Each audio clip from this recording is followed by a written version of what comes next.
예수님이 오셔서 죽으신 이유 28. 우리를 조상의 헛된 행실에서 자유롭게 하기 위해. 너희가 알거니와 너희 조상이 물려준 헛된 행실에서 대속함을 받은 것은 은이나 금같이 없어질 것으로 된 것이 아니요 오직 흠없고 점 없는 어린 양 같은 그리스도의 보배로운 피로 된 것이니라. 베드로전서 1장 18절, 19절. 서구의 세속적인 사람들과 정령을 숭배하는 원시 부족들 사이에 공통점이 있습니다. 이는 조상에게 자신들을 속박하는 힘이 있다고 믿습니다. 그러면서 이것을 다양한 이름으로 부릅니다. 정령 숭배자들은 조상의 영이나 저주의 대물림을 말할 것입니다. 서구의 세속적인 사람들은 유전적인 영향을 말하거나 자녀를 정신적, 육체적으로 학대하는 부모가 자녀에게 주는 상처를 말할 것입니다.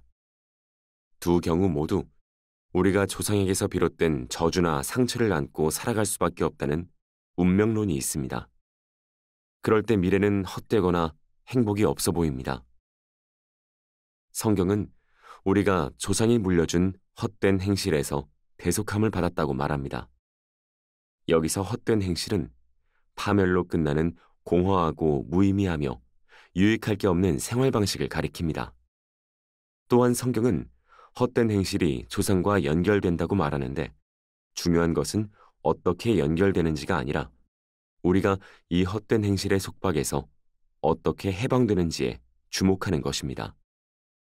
해방자의 능력이 곧 해방의 범위를 결정합니다.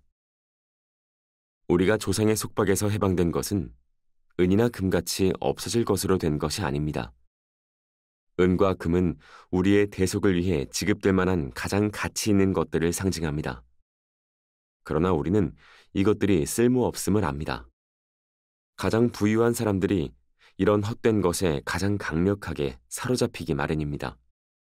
어느 부유한 투장이 자신의 삶에 조상의 저주가 미칠까 두려워 고통스러워할 수 있습니다. 성공한 기업의 회장이 자신의 배경에서 비롯된 무의식적인 힘에 휘둘려 결혼 생활과 자녀를 파멸로 몰아넣을 수 있습니다. 은과 금은 우리를 도울 힘이 없습니다. 오직 예수님의 고난과 죽음이 우리에게 필요한 것을 공급합니다.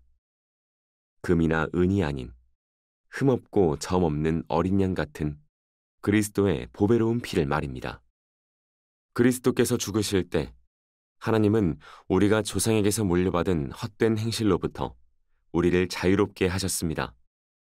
이것이 그리스도께서 죽으신 큰 이유 중 하나입니다. 우리가 죄를 모두 용서받았고 그리스도의 의를 입었으며 우주의 창조자께서 우리를 속량하고 사랑하신다면 그 어떤 저주나 주문도 우리에게 맞설 수 없습니다.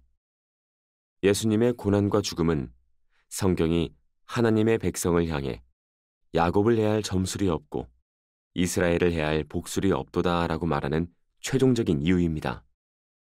민수기 23장 23절. 예수님이 죽으실 때 그분을 믿는 모두를 위해 하늘의 모든 복이 구매되었습니다. 하나님이 복을 주시면 아무도 저주할 수 없습니다. 부모에게 받은 그 어떤 상처도 예수님은 너끈히 치료하십니다. 치료하는 속전을 가리켜 그리스도의 보배로운 피라고 하는데 보배로운이란 단어는 무한한 가치를 지닙니다.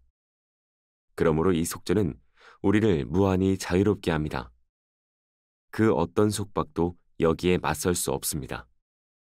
그러므로 은과 금에서 눈을 돌려 하나님의 선물을 받으십시오.